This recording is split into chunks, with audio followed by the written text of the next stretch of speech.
Vosotros casi todos conocéis la clínica del doctor Barraquer, que está aquí en la calle La Forja, esquina Montaner. Esta clínica ya va por la cuarta generación de médicos de Barraquer. En unas declaraciones a La Vanguardia que se hicieron hace ya unos años, el doctor Barraquer, tercera generación, referente a la muerte de su padre, decía: mi padre murió una madrugada de mayo del año 1965. Les traje las córneas, tal como era su voluntad, y mientras mamá recibía los pésames, yo se las estaba implantando a dos pacientes pobres. Gracias a mi padre, esas personas podían ver. ¿Qué más podía pedir? Verdaderamente la labor que está haciendo, no estoy haciendo propaganda de la clínica Barraquer, pero sí que estoy dando testimonio de que es una clínica puntera en el mundo en el tema de la oftalmología, que también tiene un departamento para gente, digamos, que no tiene medios económicos y son atendidos igualmente de bien que las personas, digamos, que tienen de pago, pero que devuelve la vista, y ha devuelto la vista a muchas personas. Pero, sin embargo, esta recuperación de la vista tiene un final. El final, desgraciadamente, es la muerte. Sin embargo, hemos leído hoy, en el capítulo 9 de Juan, la diferencia de la recuperación no de la vista física, sino de la vista espiritual. Jesucristo es el único que puede devolver, abrir los ojos del Espíritu a las personas que Él decide. Y estos versículos me han sugerido tres aspectos de este poder sanador de Jesucristo. Jesucristo lanza una pregunta, Dios lanza una pregunta al mundo: ¿quieres ver? Y según la voluntad de Dios, hay personas que por pura gracia les son abiertos los ojos para que puedan ver. Y estos tres puntos que hoy me ha sugerido los versículos que hemos leído son los siguientes. El primero sería el poder y la gloria de Jesucristo que se hacen realidad en la sanación de las enfermedades espirituales y materiales del hombre.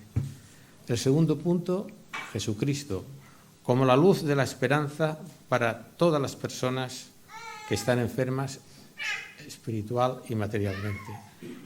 Y el tercer punto, 4 actitudes del mundo, de las personas, frente a este poder curativo, de este poder de sanación de Jesucristo. Vamos pues a desarrollar el primer punto.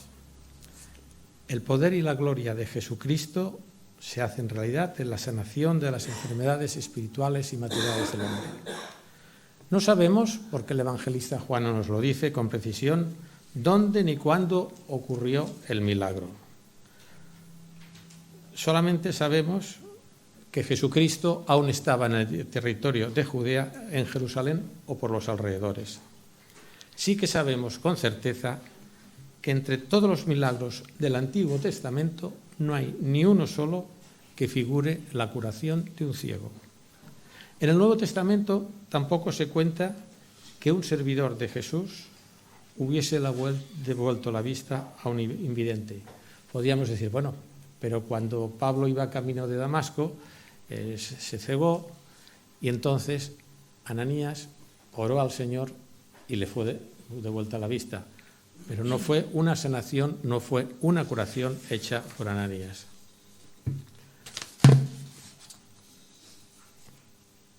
Sin embargo, son muchos los milagros que Jesucristo, como Hijo de Dios, como Dios, realizó para devolver la vista a los ciegos. Podemos ver, por ejemplo, los vemos relatados en Mateo, en el capítulo 9, versículo 27 al 31. Podemos verlo en Marcos y también en Lucas.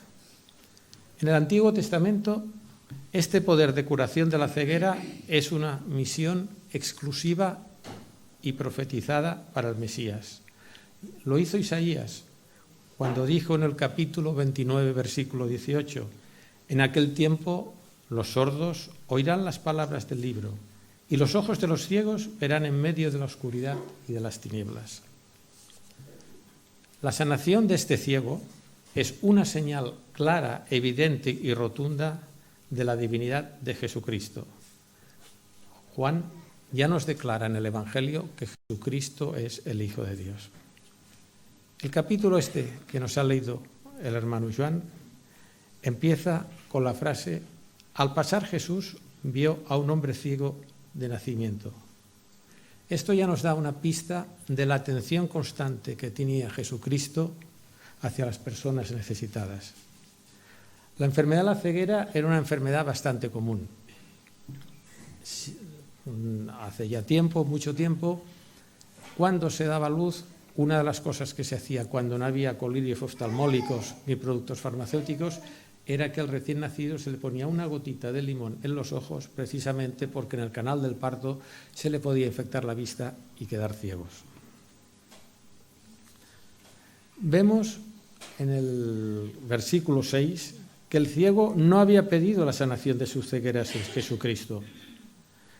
Y por lo tanto, cuando sus discípulos pasaron frente a él, tal vez lo que le pidió a Jesús fue una limosna. Este invidente había perdido toda esperanza, era ciego en nacimiento, toda esperanza de poder ver, de poder ser como una persona normal. En la antigüedad se pensaba que la saliva de una persona tenía poderes curativos, sobre todo al despertarse por la mañana. El hecho de que Jesucristo mezcló dos elementos, barro y saliva, y los aplicó a los ojos del ciego y le mandó ir al estanque de Siloé y lavarse, ya fue una manifestación de la fe que este hombre incipientemente empezaba a tener.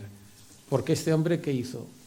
Obedeció, tuvo obediencia perfecta, no conocía quién era el Mesías, conocía un hombre que se llamaba Jesús, pero cuando le dijo, ve y lávate a Siloé, él fue. Sin embargo, la tradición judía prohibía expresamente en el día del descanso hacer lodo, mezclarlo con la tierra y con la saliva para aplicarlo en los ojos. Se consideraba un trabajo. Además, Jesús ordena al invidente que vaya al estanque de Siloé a que se lave. Es decir, que según la ley talmúdica había infringido, el Maestro Jesucristo había infringido 3 leyes. Hacer saliva, mezclarla con lodo, un trabajo, aplicarlo en los ojos, otro trabajo, e invitarlo a que se fuera a lavar a Siloé. Había habido una violación de las leyes judías. ¿Qué sabemos del estanque de Siloé? El estanque de Siloé está dentro de los muros de la ciudad de Jerusalén. El historiador Flavio Josefo lo describe en el primer siglo de nuestra era como un estanque que tenía 47 metros de largo, es decir, más o menos media manzana, 6 de ancho, 6 metros de ancho y 6 de profundidad. Su origen se remonta al año 730 a.C. El rey Ezequías, hijo del rey Acaz de Jerusalén, estaba viendo las incursiones que las tropas asirias estaban haciendo al rey del norte. Estaban atacando a Samaria, estaban haciendo incursiones. Y el hombre, pues, como aquello de cuando veas las barbas de tu vecino afeitar por las tuyas a remojar, cogió y decidió hacer un estanque. O sea, que el agua que estaba en el monte Geón, a través de una conducción subterránea que aún existe, llegara hasta el interior de Jerusalén. ¿Por qué razón? Porque la táctica de aquella época era sitiar las ciudades, cortarles el agua, cortarle todos los suministros, y entonces estas ciudades se tenían que rendir. Y Ezequías tenía miedo que esta fuera la táctica de guerra que podían utilizar los asirios. Por eso hizo construir un canal hasta dentro del Jerusalén al estanque de Siloé. La palabra Siloé precisamente se quiere decir enviado o conducido, en el sentido de que viene desde el monte Geón, hasta dentro de la ciudad de Jerusalén. A pesar de lo extraño del mandato, nuestro hombre, el ciego, no protesta, sino que obedece de inmediato. Va al estanque y con las manos recoge agua y se limpia los ojos. Inmediatamente ve. Uno no puede imaginarse, me imagino yo, la explosión de gozo, la emoción que debió sentir este hombre que desde pequeño no veía nada, que todo lo que sabía del mundo exterior lo había recibido a base de explicaciones de sus padres, pero que veía en ese momento. Juan no nos menciona tampoco ni el tiempo ni el lugar donde sucedió el suceso. Hay, sin embargo, en este suceso lo podemos comparar con una persona que tenía una parálisis congénita en Hechos 3 y que mendigaba en la puerta hermosa de la muralla de Jerusalén. Y cuando pasó el apóstol Pedro y le pidieron una limosna, él dijo: no tengo plata ni oro, pero lo que tengo te doy. En el nombre de Jesús, levántate y anda. Tienen un punto en común ambos. Ambos eran mendigos y ninguno había pedido ser curado de su enfermedad. No pidió el hombre ciego nuestro ser curado de su enfermedad. No fue una iniciativa suya. Tampoco lo pidió el hombre paralítico que estaba en la puerta hermosa. Otra incógnita que nos presenta este Evangelio, estos versículos, este capítulo 9, es que tampoco sabemos quiénes eran los discípulos que acompañaban a Jesús. Podían ser los 12 discípulos, podían ser también los discípulos que Jesús tenía en Judea. Recordemos que en Juan 7:3 nos dice: y le dijeron sus hermanos, sal de aquí y vete a Judea para que también tus discípulos vean las obras que hace. Podían ser esos discípulos o podían ser algunos discípulos de Jerusalén, de estos que menciona el evangelista Juan, más los 12 discípulos. Lo importante, no obstante, del caso, mis hermanos, no son estos detalles que nos centran en el tema, pero que nos llevan a lo crucial, a lo nuclear, a lo importante. La pregunta que realizaron los apóstoles: ¿quién pecó, este o sus padres, para que haya nacido ciego? Para sus discípulos era un rompecabezas teológico, era un galimatías. Su razonamiento debió ser muy similar a este. Detrás de toda enfermedad o defecto físico hay un pecado de la persona que lo padece. Pero ¿cómo puede ser así si la persona ya nace con este defecto? ¿Qué culpa tiene? ¿Le viene su castigo acaso por el pecado de sus padres? No es de extrañar, no obstante, mis hermanos, este razonamiento en aquella época, teniendo en cuenta que en términos del judaísmo primitivo, los defectos físicos podían ser debidos a tres causas principales. Primera, el pecado de Adán, relatado en Génesis, y por quien todos hemos pecado y somos por naturaleza culpables delante de Dios. Adán, la cabeza federal que nos hizo a todos nosotros pecadores. Pablo lo define magistralmente en el capítulo 5 y el versículo 12. Por tanto, como el pecado entró en el mundo por un hombre y por el pecado la muerte, así la muerte también pasó a todos los hombres por cuanto todos pecaron. Un segundo motivo de esta ceguera eran los propios pecados personales. No vamos a extendernos ahora, pero en Deuteronomio y en Jeremías y en Ezequiel se habla precisamente de que los pecados personales podían producir enfermedades. Y un tercer punto eran los propios pecados personales. Los judíos, sin embargo, tendían a dar más importancia a la segunda y tercera causa. La enfermedad era causa de los pecados de los padres o de las actitudes personales de los pecados de las personas. La pregunta de los discípulos era difícil. Si el pecado de este hombre había sido causante de su ceguera, ¿cómo podía haber pecado si estaba en el vientre de su madre? No era lógico. Por otro lado, si la ceguera había sido causada por el comportamiento de sus padres, era injusto, no podía ser esto. Sin embargo, fijémonos dónde el Señor focaliza y centra su respuesta.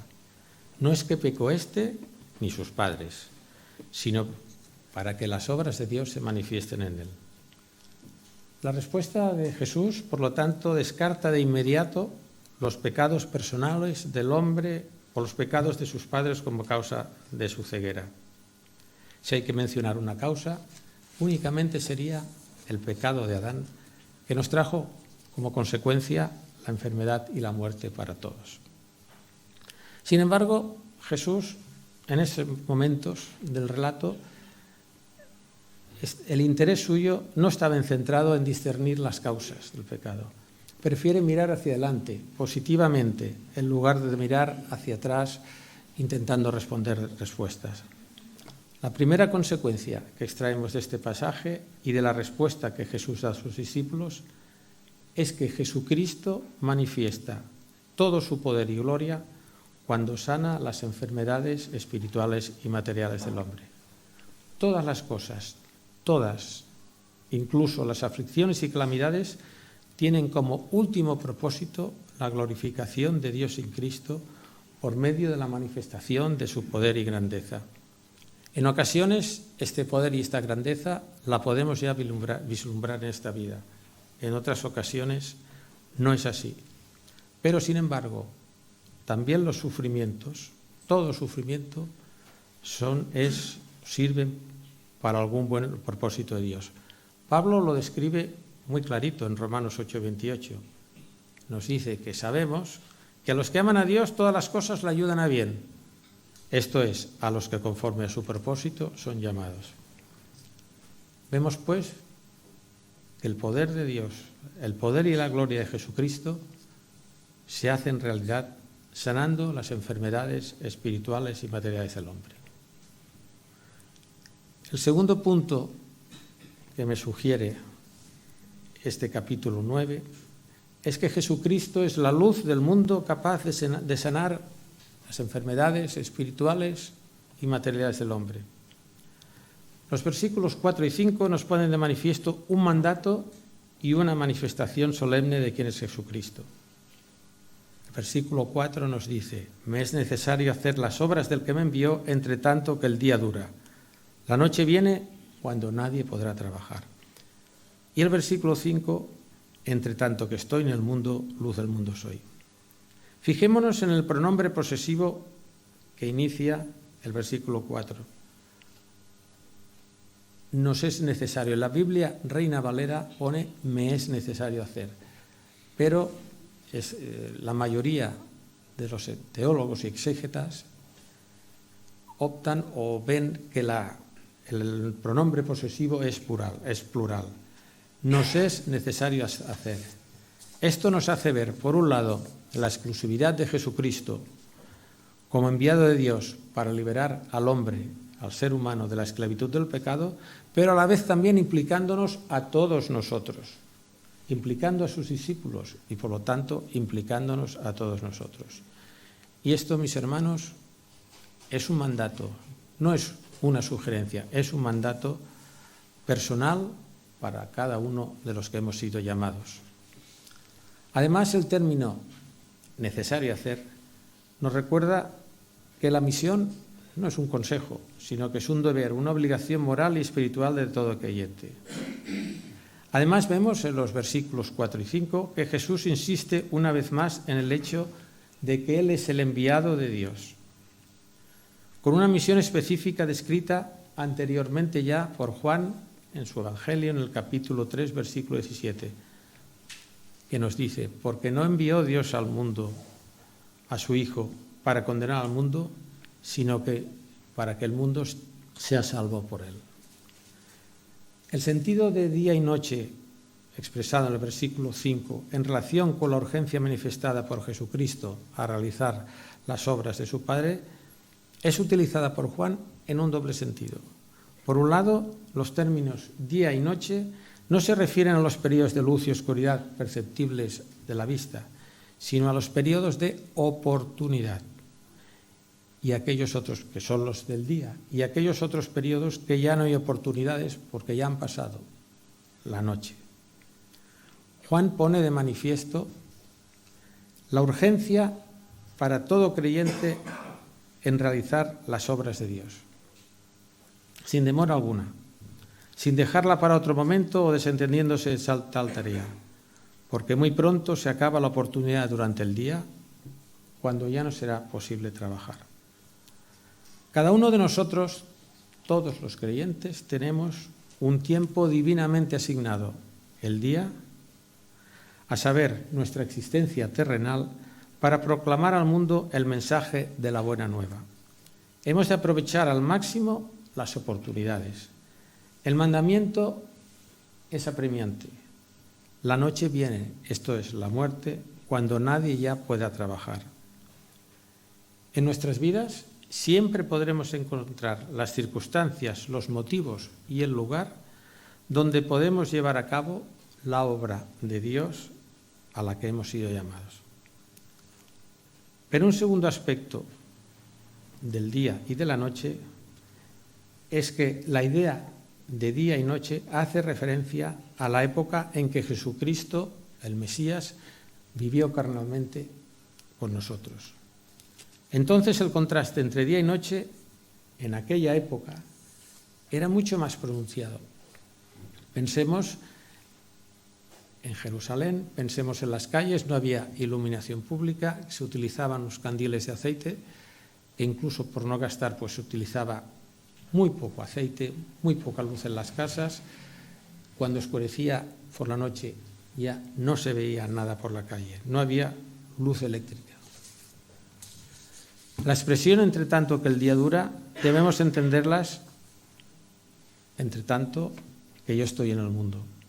Cuando Jesús en el Calvario pronunció la frase consumado es y exhaló su último suspiro, su día, el día de Jesús en este mundo, había terminado. Su obra de expiación por el pecado de sus escogidos había sido cumplida a la perfección. Pero quedaba presente esta obra de expiación. Quedaba presente en el mundo.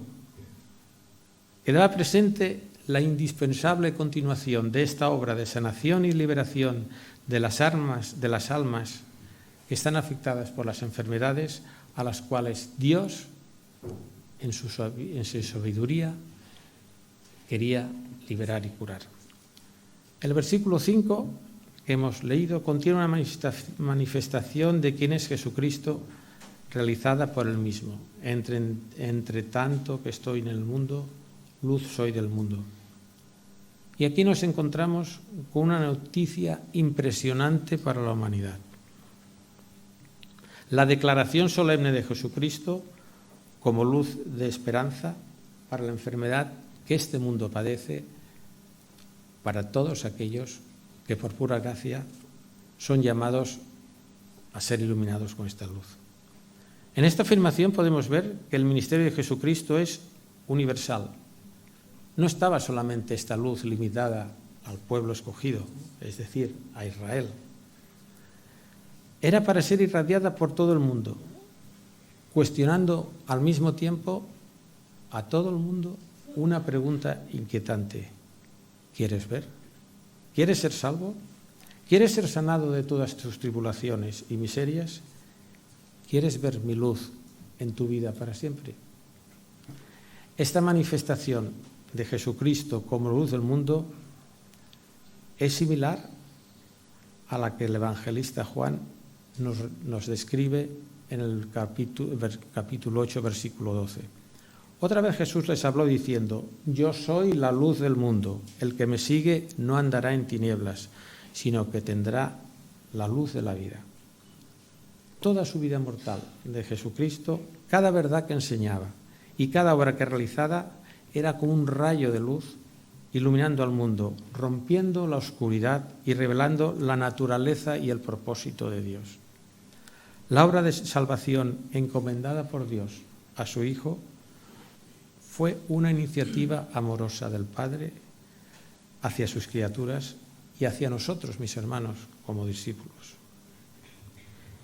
Y este es el segundo punto de la reflexión que he querido compartir con vosotros. Jesús es la luz del mundo, capaz de sanar las enfermedades espirituales y materiales de todo hombre y mujer que abre su corazón a su buena nueva. Finalmente, el tercer punto. ¿Cómo reacciona el ser humano ante esta llamada de Jesucristo, ante esta llamada de Dios al mundo que pregunta, ¿quieres ser salvo? En el capítulo 9 hemos visto 4 actitudes, veo yo 4 actitudes, que son las actitudes que en el mundo existen hoy día frente al llamado de Dios a la pregunta, ¿quieres ver?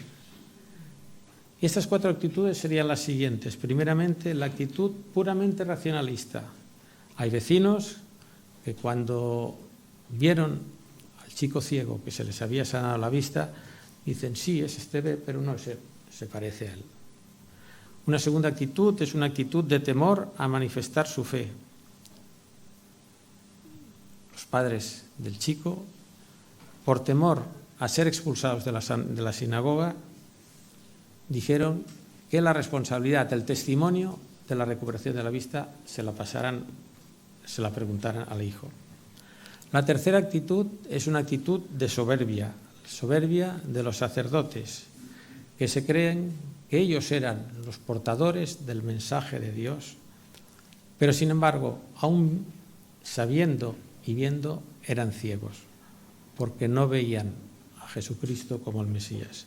Y finalmente, la cuarta actitud es la actitud de total aceptación de Jesucristo como Salvador de su vida. El ciego aceptó a Jesucristo como el Salvador de su vida. Pasemos a ver de estas 4 actitudes la primera. Nos dice el Evangelio. Entonces los vecinos y los que antes le habían visto que era ciego decían, ¿no es este el que se sentaba y mendigaba? Unos decían, él es, y otros decían, a él se parece. Pero él decía, no, soy yo el que era ciego. Las opiniones estaban divididas. Unos respondieron con absoluta certeza, es él. Pero otros, incapaces de creer que alguien ciego de nacimiento pudiera ser curado, afirmaron, no es él, pero se parece bastante. Aún y viendo que el hombre había sido curado de su ceguera, su mente estaba totalmente atrapada en el racionalismo, en la racionalidad humana. No había sitio para la fe. Se resistían a aceptar una intervención divina, una intervención de Dios, del Mesías, en la curación. Y esta es la actitud, tristemente, de muchos hombres y mujeres que a lo largo de todos los siglos se resisten a reconocer la existencia de un Dios omnipotente, capaz de revertir, de cambiar cualquier situación personal. Su ceguera espiritual, su rebeldía, su enfermedad espiritual, les impide ver la mano de Dios en ese milagro. Se aferran a sus razonamientos exclusivamente humanos, que únicamente contemplan el ámbito de las leyes materiales. No aceptan que estas leyes pueden ser alteradas, transformadas por una milagrosa intervención divina. Me gustaría comentaros que esta rebeldía, que es una rebeldía innata del hombre a través de todos los siglos, hoy día subsiste. Y querría compartir con vosotros un ejemplo escandaloso, triste, pero real, de esta rebeldía.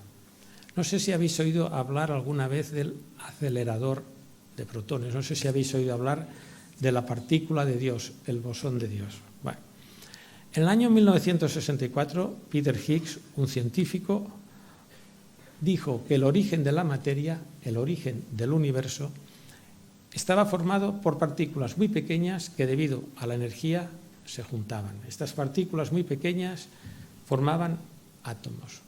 Los átomos se fueron creando moléculas y estas moléculas dio origen a la materia. Cualquier materia, la madera, el plástico, nosotros mismos, estamos formados por moléculas. Las moléculas están formadas por átomos. pero los átomos están formados por unas partículas muy pequeñas que este señor dijo que este era el origen de la vida. ¿Y qué pasó? Pues que en el año 2008 se inauguró la Organización Europea para la Investigación Nuclear, el CERN, inauguró un acelerador de partículas. ¿Qué se pretendía hacer? Coger los átomos, darles una gran velocidad a través de unos campos magnéticos, que chocaran entre ellos, se desintegraran y encontrar la partícula de Dios. Existe un acelerador. Este acelerador se llaman hadrones, no ladrones, hadrones, no viene al caso. Se encuentra en la frontera entre Ginebra, el sur de Suiza y Francia. Mide 8 kilómetros de diámetro. Su forma, vosotros conocéis el donut. Pues imaginaos un donut que tiene 8 kilómetros de diámetro y en el cual se ponen las partículas a correr para que choquen y se destruyan. Con esto se pretendía demostrar que de la misma forma que esas partículas por la energía se destruían, por la energía se podían juntar y esto es lo que daba origen al universo. El acelerador de protones, un ejemplo bien claro, cogéis una botella de cristal, la tiráis al suelo y se rompe en 20.000 trozos y eso son las partículas de la botella. Pues eso es lo que se pretendía demostrar o se pretende demostrar con este acelerador. Se han gastado 20.000 millones de euros. Aún han encontrado esas partículas. Pero es que aunque las hubieran encontrado, mis hermanos, ¿dónde está el origen de esta partícula tan pequeña?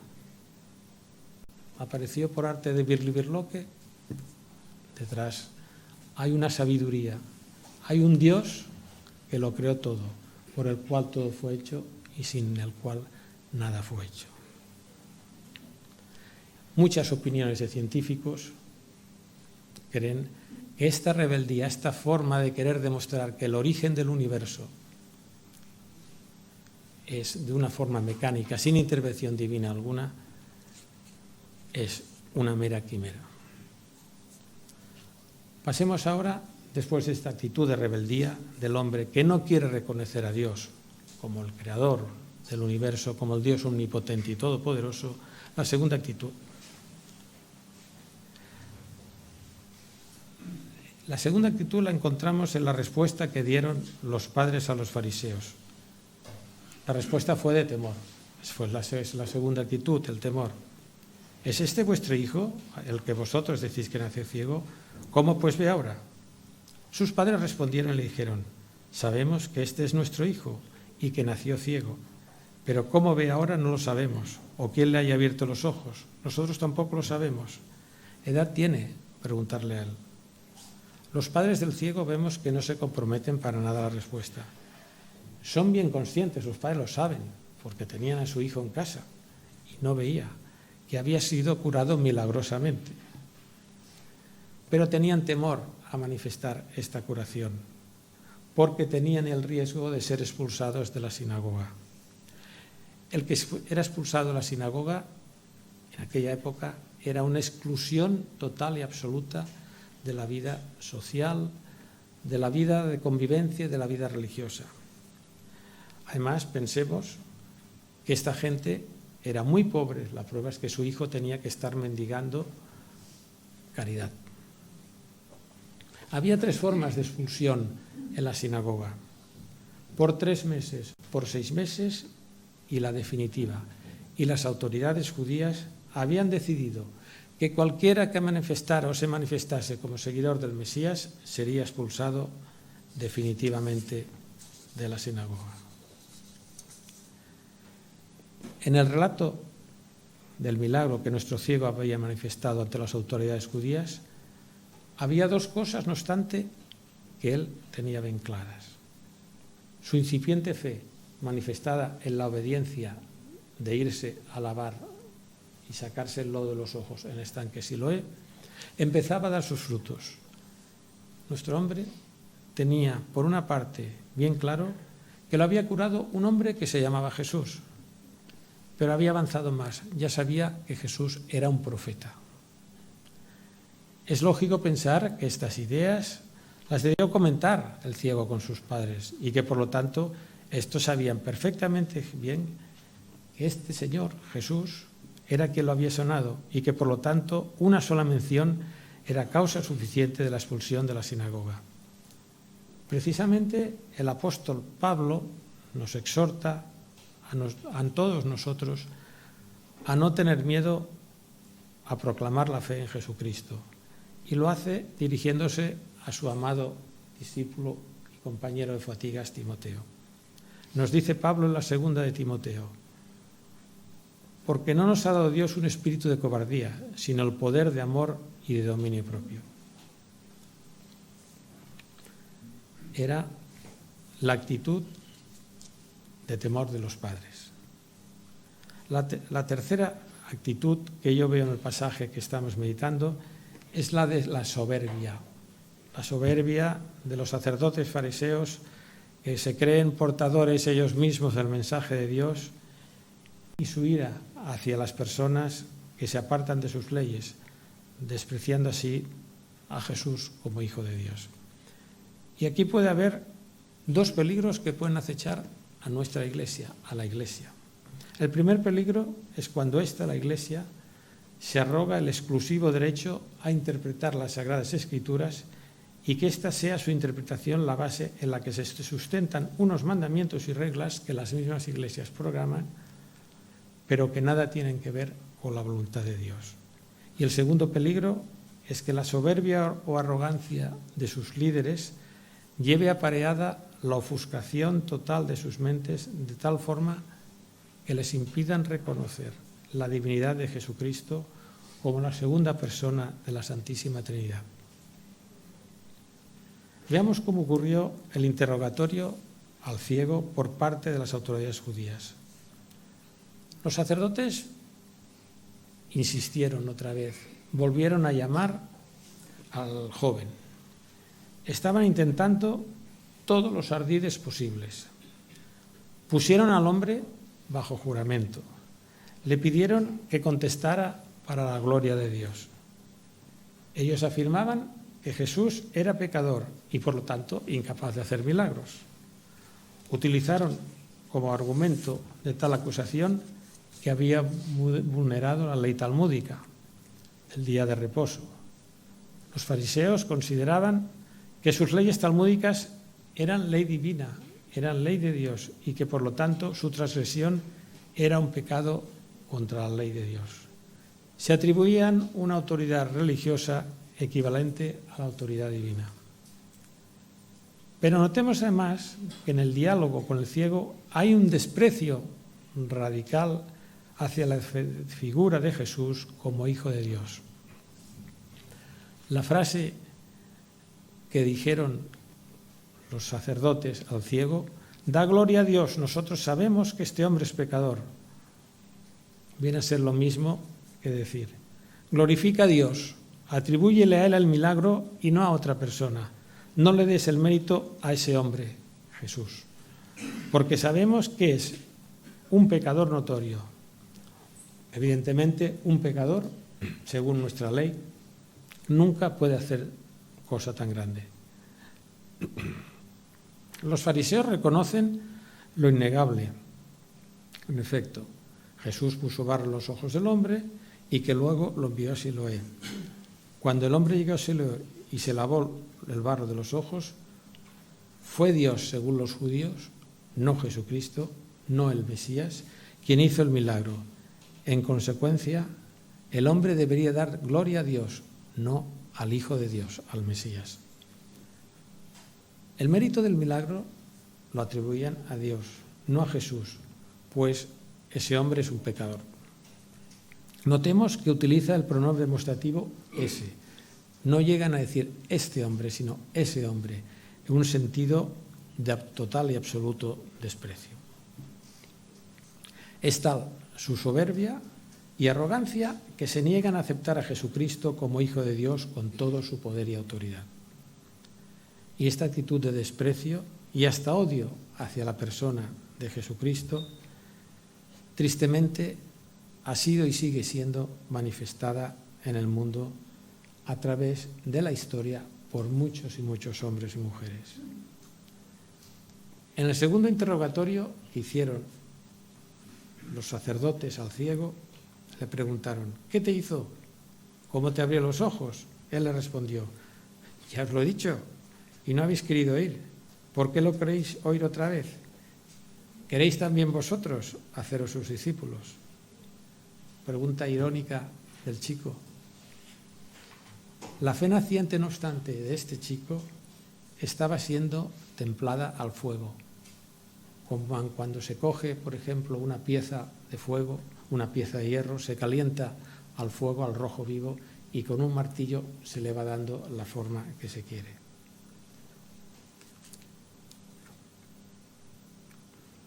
Tras la curación de su enfermedad física, este joven había comenzado su curación espiritual.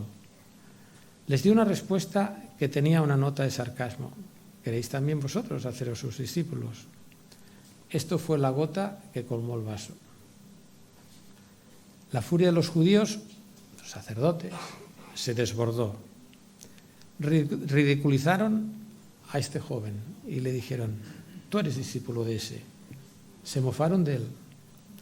Sin embargo, nosotros somos discípulos de Moisés. En su visión, una persona no podía estar del lado de Moisés y del Mesías al mismo tiempo.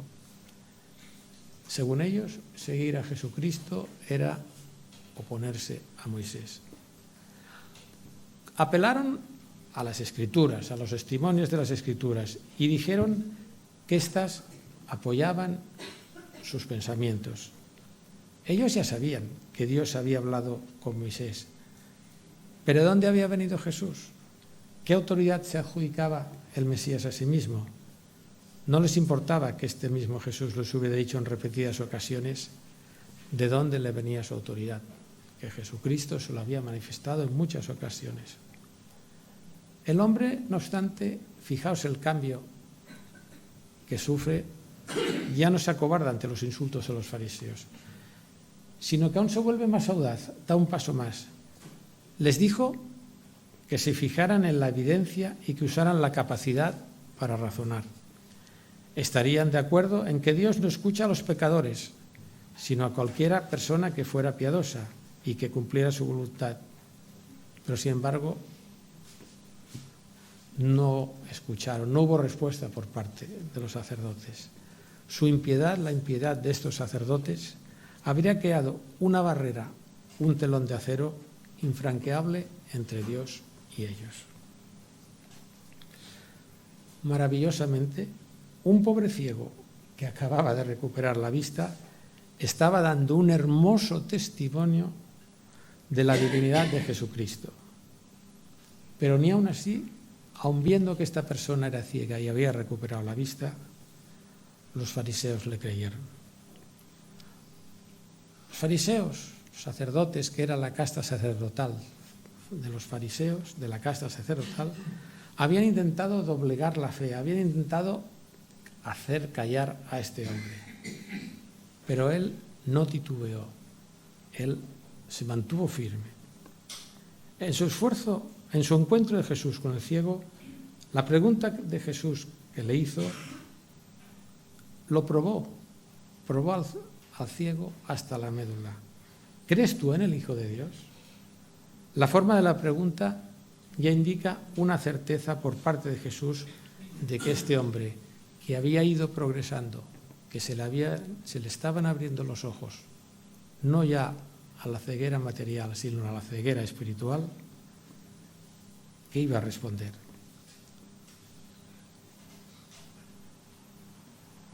Podríamos ver la pregunta realizada de otra forma. Ciertamente, Jesús le pregunta: ¿tú crees? Es casi seguro, los ciegos desarrollan un sentido del oído muy grande, que este hombre había reconocido la voz del Mesías, la voz de aquel que le dijo: ¿quieres ver?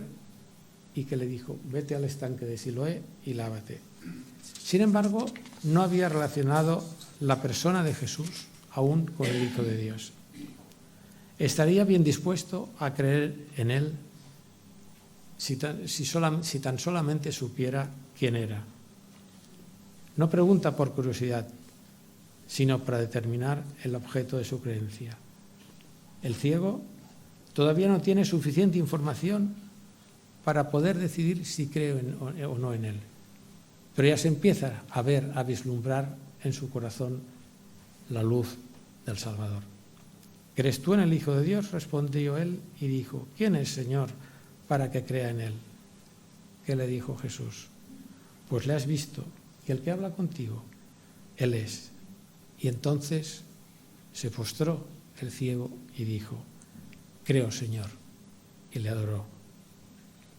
El episodio concluye con un acto de fe y adoración impresionante.